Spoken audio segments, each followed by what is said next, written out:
ಯುದ್ಧಗ್ರಸ್ತ ಉಕ್ರೇನ್ನಿಂದ ಗಡಿ ಜಿಲ್ಲೆಯ ಕನ್ನಡಿಗ ಮತ್ತು ವಿದ್ಯಾರ್ಥಿಯಾಗಿರ್ತಕ್ಕಂಥ ಸಿದ್ದೇಶ್ ಅವರು ಮತ್ತೆ ಮರಳಿಗೆ ತವರಿಗೆ ಆಗಮಿಸಿದ್ದಾರೆ. ತವರಿಗೆ ಬಂದಂಥ ಸಿದ್ದೇಶ್ ಅವರಿಗೆ ಒಂದು ಅಭೂತಪೂರ್ವ ಸ್ವಾಗತ ಕೂಡ ಸಿಕ್ಕಿರ್ತಕ್ಕಂಥದ್ದನ್ನು ನಾವು ಕಾಣ್ತಾ ಇದ್ದೀವಿ. ಆ ಯುಕ್ರೇನ್ನ ಪರಿಸ್ಥಿತಿ ಕುರಿತು ಮಾತಾಡಲಿಕ್ಕೆ ಇದೀಗ ನಮ್ಮ ಸಿದ್ದೇಶ್ನ ಮುಟ್ಕಿದ್ದಾರೆ. ನಾನೀಗ ಸಿದ್ದೇಶ್ ಅವ್ರನ್ನೇ ಮಾತಾಡ್ತೀನಿ. ಸರ್, ಮೊದಲನೇದಾಗಿ ಉಕ್ರೇನ್ನಿಂದ ಮರಳಿ ತವರಿಗೆ ಬಂದಿದ್ದೀರಾ, ಏನು ಅನಿಸ್ತಿದೆ? ತುಂಬ ಖುಷಿಯಾಗಿದೆ ಯುಕ್ರೇನ್ನಿಂದ ವಾಪಸ್ ಬಂದಿರೋದಕ್ಕೆ. ನೀವು ಅಲ್ಲಿದ್ದಂಥ ಸಂದರ್ಭದಲ್ಲಿ ಅಲ್ಲಿನ ಸನ್ನಿವೇಶಗಳು, ಯಾಕೆಂದರೆ ಒಂದು ಕಡೆ ಬಾಂಬ್ ಬೀಳ್ತಾ ಇತ್ತು, ನೀವು ಬಂಕರ್ನಲ್ಲಿದ್ದರೆ, ಆ ಸನ್ನಿವೇಶಗಳನ್ನ ನೆನೆಸ್ಕೊಂಡ್ರೆ ಏನು ಅನಿಸುತ್ತೆ ಸರ್?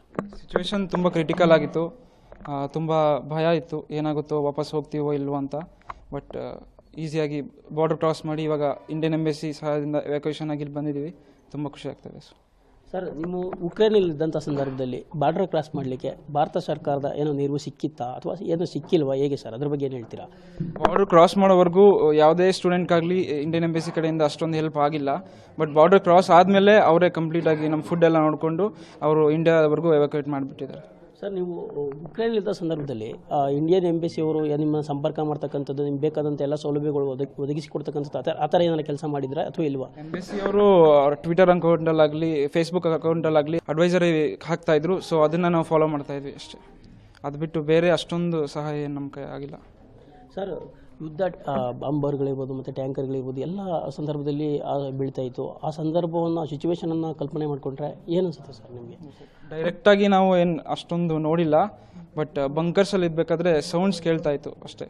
ಸೊ ಸಿಚುವೇಶನ್ ಇನ್ನೂ ಕೂಡ ತುಂಬ ಕ್ರಿಟಿಕಲ್ ಆಗಿದೆ. ಮತ್ತು ನೀವು ಬಂದಂಥ ಸಂದರ್ಭದಲ್ಲಿ, ಭಾರತಕ್ಕೆ ಬಂದಂಥ ಸಂದರ್ಭದಲ್ಲಿ ಈಗ ಮತ್ತೆ ಉಕ್ರೇನ್ಗೆ ವ್ಯಾಸಂಗಕ್ಕೆ ಹೋಗ್ತೀರಾ ಅಥವಾ ಇಲ್ಲೇ ಉಳಿತೀರಾ? ಏನೋ ಅದ್ರ ಬಗ್ಗೆ ಏನಾದ್ರು ಚರ್ಚೆಗಳು, ಚಿಂತನೆಗಳನ್ನ ಮಾಡಿದ್ದೀರಾ, ಹೇಗೆ? ಹೌದು, ಸಿಚುವೇಶನ್ ಮತ್ತೆ ನಾರ್ಮಲ್ ಆದರೆ ಖಂಡಿತ ವಾಪಸ್ ಹೋಗಿ ನನ್ನ ಎಜುಕೇಷನ್ನ ಕಂಟಿನ್ಯೂ ಮಾಡಬೇಕಂತ ಅನ್ಕೊಂಡು.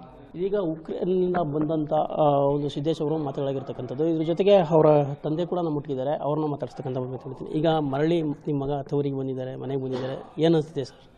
ತುಂಬ ಸಂತೋಷ ಆಗ್ತಾ ಇದೆ ಸರ್, ತುಂಬ ಸಂತೋಷ ಆಗಿದೆ. ಭಾರತ ಎಂಬಸಿಯವರು ಬಾರ್ಡ್ರಿಂದ ಕರ್ಕೊಬಂದು ಪ್ಲೇನಲ್ಲಿ ನಮ್ಮ ಹುಡುಗನ್ನ ಬೆಂಗಳೂರು ತನಕ ಬಿಟ್ಟಿದ್ದಾರೆ. ಕಡೆಯದಾಗಿ ಈಗ ಮರಳಿ ನಿಮ್ಮ ಮಗ ಮನೆಗೆ ಬಂದಿದ್ದಾರೆ, ಅವ್ರನ್ನ ಮತ್ತೆ ಉಕ್ರೇನ್ಗೆ ಕಳಿಸ್ಕೊಡ್ತೀರಾ ಅಥವಾ ಭಾರತದಲ್ಲೇ ವ್ಯಾಸಂಗ ಮುಂದುವರಿಸಲಿಕ್ಕೆ ಏನಾದರೂ ಸರ್ಕಾರಕ್ಕೆ ಮನವಿ ಮಾಡ್ಕೊಳ್ತೀರಾ? ಅದ್ರ ಬಗ್ಗೆ ಏನು ಹೇಳ್ತೀರಾ? ಸರ್ಕಾರಕ್ಕೆ ಮನವಿ ಮಾಡ್ತೀವಿ ಸರ್, ನಮ್ಗೆ ಇಲ್ಲೇ ವ್ಯವಸ್ಥೆ ಮಾಡಿಕೊಡಿ ಅಂತ. ಅದಕ್ಕೇನಾದ್ರು ಸರ್ಕಾರ ಒಪ್ಪಲಿಲ್ಲ ಅಂತಂದರೆ ನಾವು ಈಗ 2 ವರ್ಷ ಓದಿಸ್ಬಿಟ್ಟಿದ್ದೀನಿ ಆಲ್ರೆಡಿ, ನಾನು ಅಲ್ಲಿಗೆ ಕಳಿಸ್ಬೇಕು ಅಂತ ತೀರ್ಮಾನ ಮಾಡಿದೆ. ಓಕೆ, ಇದಿಷ್ಟು ಒಂದು ಪೋಷಕರ ಮಾತುಗಳಾಗಿರ್ತಕ್ಕಂಥದ್ದನ್ನು ನಾವು ಕಾಣ್ತಾ ಇದ್ದೀವಿ. ಉಕ್ರೇನಿಂದ ಇದೀಗ ಮರಳಿ ನಮ್ಮ ಮಗ ಬಂದಿದ್ದಾನೆ, ಇದರಿಂದ ತುಂಬ ನಮಗೂ ಕೂಡ ಸಂತಸವಾಗ್ತಾ ಇರ್ತಕ್ಕಂಥದ್ದು. ಮತ್ತೆ ಕಳಿಸ್ತಕ್ಕಂಥ ಒಂದು ನಿರ್ಧಾರ ಕೂಡ ಮಾಡ್ತೀವಿ. ಆದರೆ ಉಕ್ರೇನ್ ಯುದ್ಧ ಪರಿಸ್ಥಿತಿ ಕಡಿಮೆ ಆದ್ರಷ್ಟೇ, ತಿಳಿಯಾದ್ರಷ್ಟೇ ನಾನು ಕಳಿಸ್ಕೊಡ್ತೀನಿ ಅನ್ನೋ ಒಂದು ಮಾತುಗಳನ್ನು ಕೂಡ ಅವ್ರು ಹೇಳ್ತಾ ಇರ್ತಕ್ಕಂಥದ್ದು. ಕ್ಯಾಮ್ರಾ ಪರ್ಸನ್ ನಿತಿನ್ ಜೊತೆ ವಿಜಯ್ ಕುಮಾರ್, ಪಬ್ಲಿಕ್ ಟಿವಿ, ಚಾಮರಾಜನಗರ.